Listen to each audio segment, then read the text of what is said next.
Welcome back dear students. तो यार अब आप लोगों को जितनी मैंने प्रीवियस वीडियो में चीज़ें बताई ना कैलकुलेट करने की, उनको थोड़ा सा दोबारा से इम्प्लीमेंट करने का जो है वो टाइम आया। तो आइए ज़रा देखते हैं अब हम क्या पढ़ने लगे।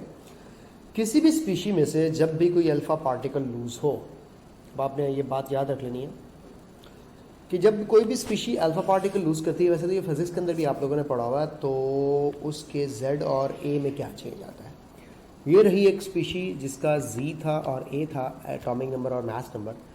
अल्फ़ा पार्टिकल रिलीज करने पर एटॉमिक नंबर में 2 की डिडक्शन होगी, मास नंबर में 4 की डिडक्शन होगी, क्योंकि मैं आपको बता चुका हूँ कि अल्फ़ा पार्टिकल की कंपोजिशन क्या है, प्रोटॉन्स 2 और न्यूट्रॉन्स भी 2, यानी कि टोटल एटॉमिक नंबर में से 2 और मास नंबर में से 4 की डिडक्शन होगी।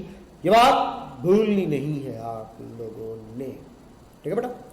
उसके बाद अगर कोई स्पीशी बीटा पार्टिकल लूज करती है, बेटा आप बीटा पार्टिकल का मतलब इलेक्ट्रॉन है, ये वही सिनेरियो है कि जब कोई एक न्यूट्रॉन डिसइंटीग्रेट होगा तो एक प्रोटॉन बनाएगा, एक हमारे पास इलेक्ट्रॉन बनाएगा और एक साथ में न्यूट्रिनो प्रोड्यूस होगा, जो मैं आपको पहले बता चुका हूं। अब देखो न्यूट्रॉन टूटने पर प्रोटॉन जो बनेगा वो तो रह जाएगा न्यूक्लियस के अंदर ही। उसके न्यूक्लियस में रह जाने की वजह से ये देखें आपको एक एटॉमिक नंबर में इजाफा देखने को मिलेगा। ये जो इलेक्ट्रॉन है ये as a beta particle release हो जाएगा, ये electron as a beta particle release हो जाएगा। ये बात भी अब आपको समझ में आ गई। उसके बाद एटॉमिक मास नंबर में क्या चेंज आएगा, कहता है मास नंबर सेम रहेगा। आप कहेंगे सर न्यूट्रॉन कम हुआ है तो मास नंबर तो कम हो जाना चाहिए। सोचो ज़रा, न्यूट्रॉन कम हुआ है तो प्रोटॉन में इजाफा भी तो हुआ है। तो आपको यहाँ पे जब एटॉमिक नंबर बढ़ता हुआ नज़र आ रहा है तो ऑफकोर्स आपको पता है कि न्यूट्रॉन प्लस प्रोटॉन नंबर ही क्या होता है, मास नंबर। मैं आपको छोटी सी एग्जांपल देता हूँ। फॉर एग्जांपल एक स्पीशी में न्यूट्रॉन थे 10, ठीक है जी, और इसमें प्रोटॉन भी थे 10। अब क्या हुआ कि एक न्यूट्रॉन डिसइंटीग्रेट हुआ तो न्यूट्रॉन रह गए 9 और प्रोटॉन एक बढ़ जाएगा, क्योंकि मैंने अभी बताया न्यूट्रॉन डिसइंटीग्रेट करके प्रोटॉन और इलेक्ट्रॉन निकालता, बीटा पार्टिकल तो निकलेगा। न्यूट्रॉन 9 रह जाएंगे, लेकिन प्रोटॉन देखें तो 10 + 1 करें तो क्या हो जाएंगे 11। तो 11 और 9 दोनों को सम करें तो वही रहेगा जो पहले था, 10 और 10 का सम। तो यहाँ पे 10 और 10 को सम करें तो मास नंबर कितना बनता है 20। एक न्यूट्रॉन कम होकर एक प्रोटॉन अगर बढ़ा रहे, यानी कि एक न्यूट्रॉन अगर कम कर रहे हैं तो प्रोटॉन नंबर बढ़ा रहे हैं ना, तो दोनों का दोबारा से सम 20 रहेगा। इसका मतलब है बीटा पार्टिकल के निकले से मास नंबर पर कोई इफेक्ट नहीं होता। Don't forget this thing now. उसके बाद आप लोगों को साथ में सिखाना है, अगर एक स्पीशी लूज करती है गैमा पार्टिकल तो what will be the change in Z and A। Gamma particle represent होता है 0 0 के साथ। इसका मतलब क्या हुआ कि इसमें ना एटॉमिक नंबर में कोई चेंज आएगा, ना ही मास नंबर में कोई चेंज आएगा। ये 3 पॉइंट्स जो आप लोगों को सिखाए हैं, जो आप लोगों को बताए हैं, इनके ऊपर थोड़ी सी प्रैक्टिस हो जाए, कुछ क्वेश्चंस हो जाए। ये देखिएगा, identify the missing species, identify the missing species, ये पेपर में क्वेश्चन होता है। गैमा पार्टिकल अटैक कर रहा है, बेटा दोनों तरफ एटॉमिक नंबर और मास नंबर का सम बराबर होना चाहिए। अब आपको मैं ट्रिक बता रहा हूँ, ये देखो इधर आपने करना है 14 + 0 = 14, 6 + 0 = 16। इधर जो बनने वाली स्पीशी है, अब साथ में आपसे पूछ सकता है कि क्या होनी चाहिए। अब आप कहेंगे सर 1 मिनट, 7 आप सोच में पड़े होंगे सर एटॉमिक नंबर कैसे बढ़ गया। आपको फॉरन माइंड में क्लिक करना चाहिए। ये देखो एटॉमिक नंबर कैसे बढ़ता है, जब एक बीटा पार्टिकल निकलता है। इसका मतलब क्या हुआ, यहाँ पर बनने वाला है बीटा पार्टिकल। कैसे पता चलेगा, देखो 14 मास नंबर सेम है, बिल्कुल सेम है, मास नंबर में कोई चेंज नहीं आया। बीटा पार्टिकल निकलने पर मास नंबर में कोई चेंज नहीं आता। और ये एटॉमिक, यानी कि आपने ऊपर से और नीचे से देखना है। ऊपर से देखो तो 14 + 0 = 14, नीचे से देखो तो 6 + 0 = 6। अब देखो यहाँ पे देखते हैं 7 + -1 करें तो क्या बन रहा है 6, बिल्कुल ठीक है सर। 14 + 0 करें तो क्या बन रहा है 14, यानी कि ऊपर से और नीचे से दोनों तरफ एक जैसे होने चाहिए। आसान बता दिए ना, ऊपर से और नीचे से बिल्कुल एक जैसे होने चाहिए। अगर आप लोगों ने इस तरह के क्वेश्चन को बिल्कुल ठीक अटेम्प्ट करना, आगे देखते हैं। नाइट्रोजन पर अल्फा पार्टिकल का अटैक करवाया, यहाँ पर मिसिंग स्पीशी पूछी है, साथ में गैमा पार्टिकल्स प्रोड्यूस हो रहे हैं। आप कहेंगे मसला ही कोई नहीं सर, यहाँ पे इनके ऊपर और नीचे जो भी सम बनता है ऐसी स्पीशी बना दें जो ऊपर और नीचे के सम के बिल्कुल बराबर होगी, क्योंकि गैमा पार्टिकल है इसलिए मैस और चार्ज में कोई चेंज नहीं लाना। इसका मतलब है यहाँ पे मुझे एक ऐसी स्पीशी बनानी चाहिए जिसका 7 and 2 9 होना चाहिए। क्या एटॉमिक नंबर, तो मैं कह सकता हूँ यहाँ पे फ्लोरीन होगा 9 एटॉमिक नंबर के साथ, 14 और 4 18, तो फ्लोरीन का एक 918 वाला आइसोटोप यहाँ पे एग्जिस्ट करेगा। इस तरह के पेपर में सवाल आएंगे जो आप लोगों ने करने हैं। कैल्शियम 2040 अल्फा पार्टिकल जा रहा है, ये आ गया जी अल्फा पार्टिकल। अब आगे जाके देखना है बीटा पार्टिकल प्रोड्यूस हुआ है, व्हाट विल हैपन्स। 2040 में 20 और 2 कितना हो गया 22, और 22 के बाद देखें तो ये -1 बीटा पार्टिकल वाला भी तो एक प्लस करना था, ये बड़ा एक इंटरेस्टिंग है। तो बेटा आप 20 और 2 22 और एक 23 वाला क्या बनता है हमारे पास, स्कैंडियम बनता है, नहीं वैनेडियम, स्कैंडियम 21 वाला है, ठीक है। स्कैंडियम टाइटेनियम वैनेडियम, जी जनाब यहाँ पे वैनेडियम प्रोड्यूस होगा, क्योंकि स्कैंडियम टाइटेनियम वैनेडियम क्रोमियम के हिसाब से चले तो 22 23 24, तो यहाँ पे आएगा वैनेडियम 23 एटॉमिक नंबर के साथ, मास नंबर कितना होगा 40 और 4 44, मास नंबर में कोई चेंज नहीं आएगा, और यहाँ पे वैनेडियम प्रोड्यूस होगा। इस तरह के पेपर में सवाल आ सकते हैं। दोबारा बता दूँ कैसे हुआ, 20 + 2 22, यानी कि एक ऐसी स्पीशी बनी चाहिए जो 20 + 2 + 1 करना पड़ेगा, क्योंकि बीटा पार्टिकल प्रोड्यूस हुआ है। तो 20 + 2 + 1 जो 23 बनता है, तो 23 एटॉमिक नंबर ऑफ कोर्स किसका बनता है, वैनेडियम का बनता है। आप कहेंगे सर हम कितने के एटॉमिक नंबर याद करें, बेटा ऑप्शन में वहाँ पढ़े होंगे, कुछ ऐसे होंगे जो आपको पता होंगे, कुछ ऐसे नहीं होंगे जो आपको ना पता हो। तो आप लोगों को कम से कम पहले 2-3 पीरियड्स के एटॉमिक नंबर और मैथ्स नंबर तो याद होने चाहिए, कोई इतना बिग टास्क नहीं है। अब मैंने आप लोगों को आयंस के लिए पहले फॉर्मूला बता चुका हूँ कि नंबर ऑफ प्रोटॉन्स या atomic number, mass number and number of neutrons remains the same for an ion. तो अगर आपके पास आयंस होंगे ना, तो आयंस में प्रोटॉन में कोई चेंज नहीं आता, एटॉमिक नंबर में कोई चेंज नहीं आता, मास नंबर में कोई चेंज नहीं आता, न्यूट्रॉन नंबर में कोई चेंज नहीं आता। अगर चेंज आता है तो इलेक्ट्रॉन नंबर प्रोटॉन नंबर से चेंज हो जाते हैं, डिपेंड करता है कि चार्ज आयन पर क्या है। ये अब आपने रूल याद रखना, एमसीक्यू बन सकता है कि in case of ions what will change and what will not change, क्या क्या चेंज नहीं होता। प्रोटॉन नंबर चेंज नहीं होता, एटॉमिक नंबर, अगर प्रोटॉन नंबर चेंज नहीं हो रहा तो इसका मतलब एटॉमिक नंबर भी चेंज नहीं होगा, मास नंबर भी चेंज नहीं होता, न्यूट्रॉन नंबर भी चेंज नहीं होते, ठीक है जी। अगर चेंज होता है तो सिर्फ और सिर्फ क्या, नंबर ऑफ इलेक्ट्रॉन्स, जो मैं अभी थोड़ी देर पहले आपको फार्मूला भी बता कर आ रहा था। अब देखते हैं कैटायंस के केस में, यानी कि पॉजिटिव आयंस के केस में इलेक्ट्रॉन्स प्रोटॉन्स बराबर होंगे। अब देखिए number of electrons in number of protons minus positive charges कर दे तो हमें क्या मिल जाएंगे, नंबर ऑफ इलेक्ट्रॉन्स। मैंने थोड़ी देर पहले अभी आपको फार्मूला बताया था, शॉर्टकट फार्मूला क्या है, electrons are equal to Z minus positive charges, बस शॉर्टकट में याद रखें, थोड़ी देर पहले भी बताया। इन आयंस के केस में मैंने आपको क्या बताया, इलेक्ट्रॉन्स निकालने हो तो Z प्लस नेगेटिव चार्जेस।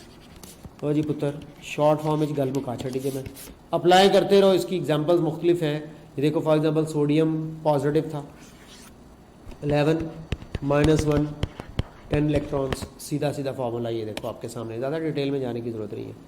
ये देखो 17 इसका एटॉमिक नंबर है, -1 चार्ज है, 17 + 1 करेंगे तो 18 इलेक्ट्रॉन्स आ जाएंगे।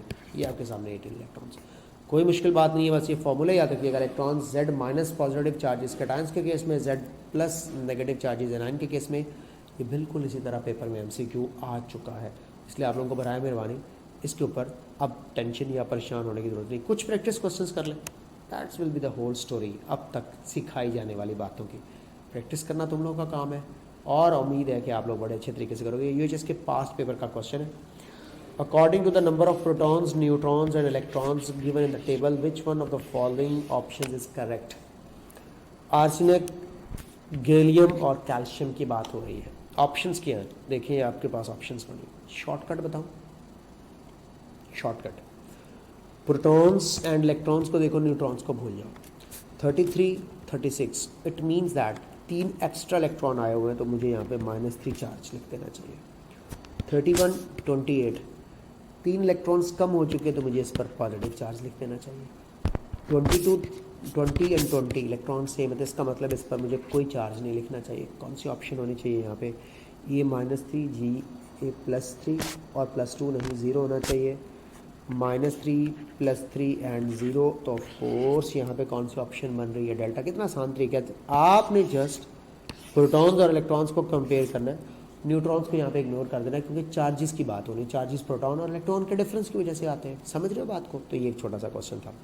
आइसोटोप्स की मैं डिटेल बता चुका हूँ, इसकी कैलकुलेशन भी बता चुका हूँ। अब ये क्वेश्चन देखो, which of the following species has fundamental particles in the order electron neutron proton compare to the lightest isotope. आप कहेंगे सर इसका कोई शॉर्टकट बताना है आपने। इलेक्ट्रॉन प्रोटॉन न्यूट्रॉन कैलकुलेट करने हैं, शॉर्टकट बता दो। ज़्यादातर क्या होता है कि जिस पर नेगेटिव चार्ज ज़्यादा होता है उसके अंदर इलेक्ट्रॉन ज़्यादा होते हैं, जनरली ऐसा होता है। अब आपको n-3 और p-3 में -3 चार्ज दिख रहा है, इसका मतलब है आप कहेंगे कि सर यहाँ पे इलेक्ट्रॉन ज़्यादा हो सकते हैं। बेटा रिमेनिंग स्पीशीज़ की भी बात कर लें तो आप लोगों को यहाँ पे फटाफट सबसे पहले क्या काम करना चाहिए था बताऊँ? आपको देखने चाहिए थे इनके एटॉमिक नंबर और मास नंबर्स।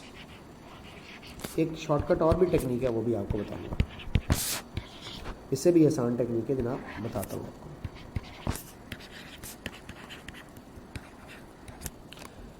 अब इनके चार्जेस हैं -3 -1 -2 -3। फट से कर सकते हैं आप, मतलब प्रोटॉन्स तो देखते के साथ ही पता चल जाएंगे आप लोगों को। कैसे पता चलेगा कि देखिए इसके, अब देखो इलेक्ट्रॉन न्यूट्रॉन प्रोटॉन देखने हैं, कितना टाइम लगेगा कैलकुलेट करने में? मैं आपके सामने कैलकुलेट करता हूं। मैं कैलकुलेट किया करवाया नहीं लिख रहा, कैलकुलेट करता हूं। इलेक्ट्रॉन देखते हैं, 7 और 3 10, 17 और 1 18, 8 और 2 10 और 15 एंड 3 18। इसका मतलब ये होगा कि यहाँ पे 2 इलेक्ट्रॉन्स वाली जो है वो ऑप्शन हाईएस्ट बन रही है। इसका मतलब है या हमारे पास बीटा ऑप्शन आ सकती है या डेल्टा ऑप्शन आ सकती है, लेकिन अभी न्यूट्रॉन देखोगे तो यहाँ पे फैसला हो सकता है। अब 14 में से 7 7, 35 में से 17 18। आपको यहीं से फट से पता चल जाना चाहिए कि यहाँ पे इलेक्ट्रॉन और न्यूट्रॉन बराबर हो गए। इसका मतलब है बीटा ऑप्शन तो हो नहीं सकती, तो बची कौन सी ऑप्शन? डेल्टा। यहीं पर कई बच्चे क्लिक कर जाते हैं। बाकी के कैलकुलेट करके ले लो। 16 में से 8 और 31 में से अगर मैं 15 माइनस करता हूँ तो मेरे पास आता है 16। तो ये बिल्कुल इस ऑर्डर को बता रहा है कि इलेक्ट्रॉन ज़्यादा है एज़ कम्पेयर टू न्यूट्रॉन। तो यहाँ पे बराबर हो गया, इसका मतलब बीटा ऑप्शन नहीं हो सकती। यहीं पर मसला हल हो गया। आगे प्रोटॉन की कैलकुलेशंस की तो ज़रूरत रही नहीं। प्रोटॉन तो वैसे भी एटॉमिक नंबर से पता चल जाते हैं। 7 17 8 15, ये ऑर्डर बिल्कुल करेक्ट बना। 18 16 एंड 15 आसान तरीका है, टाइम बिल्कुल भी नहीं लगेगा। थोड़ी सी कैलकुलेशन को आप लोगों को स्पीड में करना पड़ेगा। अगर आप लोग कैलकुलेशन स्पीड में करना जानते हैं तो आप लोग ये सब कुछ बड़ी आसानी से कर सकते हैं। बेटा इस तरह की ये देखो, अब ये थोड़ा सा मेथड था कैलकुलेट करने वाला, तो कैलकुलेट करने की बजाय मैंने आपको ट्रिक बताई है कि बेटा ट्रिक में आप फटाफट से इस तरह लिख दो, उनके एटॉमिक नंबर और मास नंबर के साथ वैल्यूएट कर दो। प्रैक्टिस करोगे, practice makes a man as well as woman perfect. ठीक है, उसकी अच्छी तरीके से प्रैक्टिस। आप देखो ये एक और क्वेश्चन है, isoelectronic species amongst the following are, यानी कि सेम नंबर ऑफ इलेक्ट्रॉन्स वाली स्पीशीज ढूंढनी है। शॉर्टकट लगाना पड़ेगा। आप कहेंगे सर मेरे पास इसका शॉर्टकट है। मैं कहूँगा कैसे? आप कहेंगे सर देखें 2 1 3, इसमें तो 2 इलेक्ट्रॉन्स आ गए क्योंकि न्यूट्रल एटम है। इसमें 3 इलेक्ट्रॉन आ गए, ये भी न्यूट्रल एटम है। और इसके अंदर 1 में +1 करना पड़ेगा क्योंकि एक -1 चार्ज है तो इसमें 2 इलेक्ट्रॉन। इसका मतलब है ये आइसोइलेक्ट्रॉनिक नहीं हो सकता। अल्फा पे आ जाए 10 19 9, आप कहेंगे नहीं सर ये भी नहीं हो सकते। 18 19 17, आप कहेंगे सर ये हो सकता है। कैसे क्लिक किया? देखो 18 के 18 इलेक्ट्रॉन्स होंगे, 19 में से 1 माइनस कर दिया 18, 17 में 1 प्लस कर दिया 18, तो ये 18 इलेक्ट्रॉन्स है। तो ये हमारे पास आइसोइलेक्ट्रॉनिक हो गया। कितना टाइम लगाया है? Atomic number charge, atomic number charge, atomic number charge को देखकर बआसानी आइसोइलेक्ट्रॉनिक का पता चल सकता है। Electron is lighter than the neutron by how many times.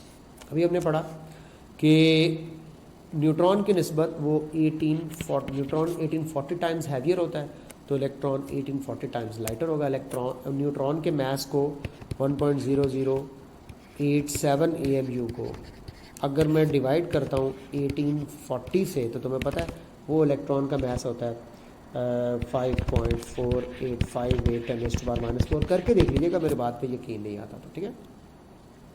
Consider the following nuclear transformation and tell the change in the number of neutrons during this transformation। Radium से radon तक जाना है और आपने बताना है कि क्या चेंज आएगा नंबर ऑफ न्यूट्रॉन्स के लिए। कहेंगे सर मर गए, इनके एटॉमिक नंबर और मास नंबर्स कौन याद रखे। UHS आप पे हो सकता है कि दया कर दे और आप पे रहम आ जाए उसको, तो वो इसके इलेक्ट्रॉन और प्रोटॉन नंबर आपको बता दे, ठीक है। ना बताए तो समझ जाओ बस फिर तुक्का ही लगाना पड़ेगा। तो बेटा ये देखें, ये इसका मास नंबर और ये न्यूट्रॉन नंबर आपके सामने मैंने डिस्प्ले कर दिए हैं, और इसकी बेस पर अगर आप यहाँ पर डिफरेंस कैलकुलेट करते हो तो आप लोग बआसानी डेल्टा ऑप्शन तक जा सकते हैं, क्योंकि 222 में से आपने 86 डिडक्ट करना है और 226 में से आपने 88 डिडक्ट करना है, तो आपको मिल जाएंगे रिजल्ट में ये 138 से 136 यानी कि चेंज इन द न्यूट्रॉन आएगा हमारे पास।